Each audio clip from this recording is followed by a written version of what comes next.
আজকের রেসিপি কি হতে পারে তা নিশ্চয়ই দেখে বুঝতে পারছেন। মাত্র হাফ কাপ আটা আর গুঁড়া দুধ দিয়ে এত নরম তুলতুলে মিষ্টি তৈরি করা যায় তা সত্যি অবিশ্বাস্য। আসসালামু আলাইকুম, নতুন আরেকটি রেসিপি দেখার জন্য সবাইকে আমন্ত্রণ জানাই। প্রথমেই একটি বোল নিয়ে নিচ্ছি, আর বলে নিয়ে নিচ্ছি হাফ কাপ পরিমাণ আটা, আর সাথে নিয়ে নিচ্ছি হাফ কাপ পরিমাণ গুঁড়া দুধ। আর এখন দিয়ে দিচ্ছি সামান্য পরিমাণে বেকিং সোডা, আর সাথে কিন্তু আমি লবণ দিয়েছিলাম, সেটা স্কিপ করে গেছি। আর এখন দিয়ে দিচ্ছি 1 চা চামচের মতো ঘি। এখানে কিন্তু তেল ব্যবহার করা যাবে না, ঘি দিলেই সবচেয়ে বেশি ভালো রেজাল্ট পাবেন। আর আমি 1 চা চামচ পরিমাণ ঘি দিয়ে নিচ্ছি। আর এখন এই সব কিছু হাত দিয়ে ভালো করে এভাবে মিশিয়ে নেব। আমার কাছে মনে হয় এই রেসিপি ফলো করে ছোট বাচ্চারাও মিষ্টি তৈরি করতে পারবে একেবারেই অনায়াসে। সব কিছু আমি হাত দিয়ে এভাবে মাখিয়ে ভালো করে মিশিয়ে নিচ্ছি। আর এবার দিয়ে দিচ্ছি সামান্য পরিমাণে এলাচের গুঁড়া। তারপর আবারও আমি সবকিছু একসাথে ভালো করে মিশিয়ে নেব। মিষ্টি তৈরিতে লবণ লাগে একেবারেই অল্প, আর সেটা আপনারা পরিমাণ মতো দিয়ে নেবেন। আর এখন আমি এখানে দুধ নিয়ে নিচ্ছি, এটা হচ্ছে লিকুইড দুধ। অল্প অল্প করে ঢালবো আর সুন্দর একটা ডো তৈরি করে নেব। ডোটা কেমন হবে তা আপনারা শেষেই দেখতে পাবেন। একসাথে বেশি ঢালতে যাবেন না, তাহলে কিন্তু ডো সুন্দর হবে না। এভাবেই আমি একটা সুন্দর ডো তৈরি করে নিচ্ছি। নিশ্চয়ই দেখে বুঝতে পারছেন ডোটা কেমন হয়েছে, একেবারে শক্তও না আবার একেবারে নরমও না। ঠিক এভাবেই আমি ডো তৈরি করে নেব। আর এরপর একটা প্লেট দিয়ে আমি ঢেকে রাখবো প্রায় 10 মিনিটের মতো। তারপর আমি 10 মিনিট পরে ফিরে আসছি। 10 মিনিট পরে ফিরে এলাম। এবার হাতে আমি কিছুটা ঘি মাখিয়ে নেব। ইচ্ছে করলে হাতে তেলও মাখিয়ে নিতে পারেন। তারপর ডোটা আমি একটু মাখিয়ে নেব। এরপর ছোট্ট একটা চামচ নেব, যাতে সবগুলো মিষ্টির সাইজ একই রকম হয়। আপনি চাইলে হাত দিয়েও সুন্দর করে সাইজ করে নিতে পারেন। আমার কাছে মনে হয় একটা ছোট্ট একটা চামচের সাহায্যে নিলে এটার সাইজ সুন্দর হয়।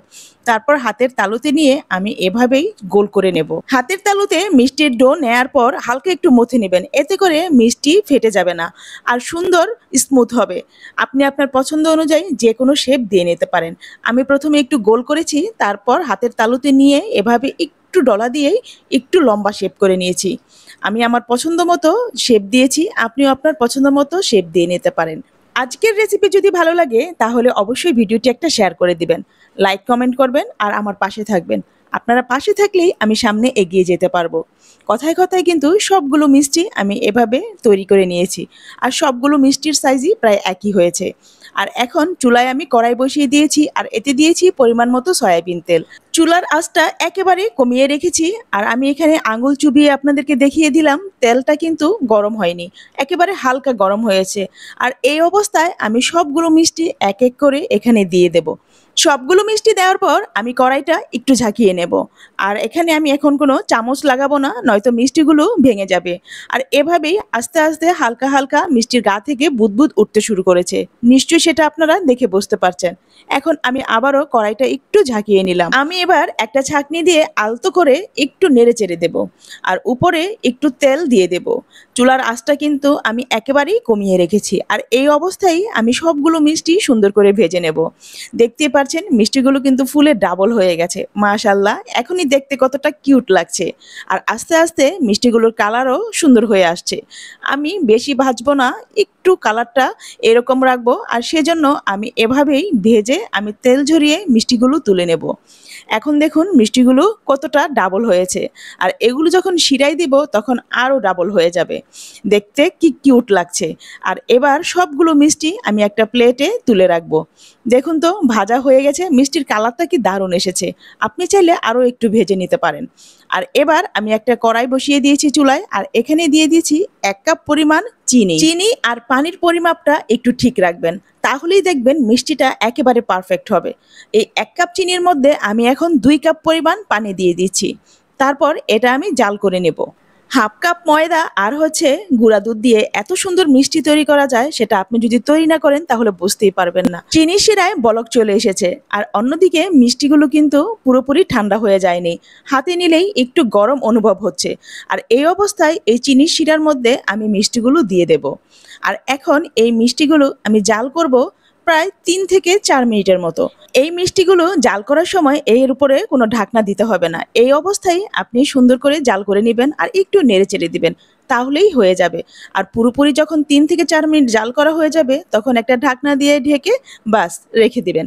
আর কোনো কথা নেই। এরপর 30 মিনিট পর ফিরে আসছি।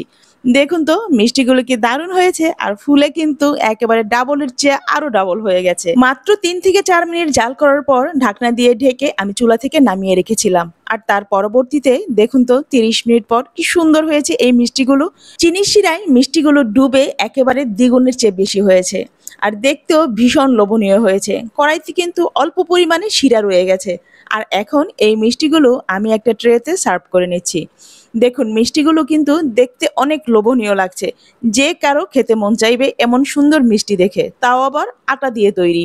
সত্যি অবিশ্বাস্য, আটা দিয়ে ঘরে আপনি এত সুন্দর মিষ্টি তৈরি করতে পারবেন, একবার হলেও আপনি ট্রাই করে দেখবেন। নো ফেল রেসিপি, একেবারে 100-এ 100 আপনি তৈরি করতে পারবেন এই সুন্দর মিষ্টিগুলো। আমি একটা মিষ্টি আপনাদেরকে চাপ দিয়ে দেখিয়ে দিচ্ছি। দেখুন মিষ্টির ভিতরে শিরা ঢুকে একেবারে টইটুম্বুর, আর একদম নরম এই মিষ্টিগুলো, তুলতুলে। মিষ্টিগুলো দেখতে যেমন সুন্দর, খেতেও কিন্তু ভীষণ মজাদার। অনেকেই মনে করে মিষ্টি তৈরি করা অনেক ঝামেলা, যেমন আমিও মনে করতাম, কিন্তু আজকে সাহস করে তৈরি করে ফেললাম। সেই রকম হয়েছে আর খুবই টেস্টি। উপর থেকে একটু সামান্য গুঁড়া দুধ ছিটিয়ে দিলাম, এটা দেখার সৌন্দর্য। আপনি ইচ্ছে করলে নাও দিতে পারেন। আর এভাবে তৈরি করে মজার মজার মিষ্টি খান, আর কেমন হলো তা কমেন্ট করে জানাবেন। আর আজকের মতো বিদায় নিচ্ছি, আবার আসবো নতুন রেসিপি নিয়ে। আল্লাহ হাফেজ।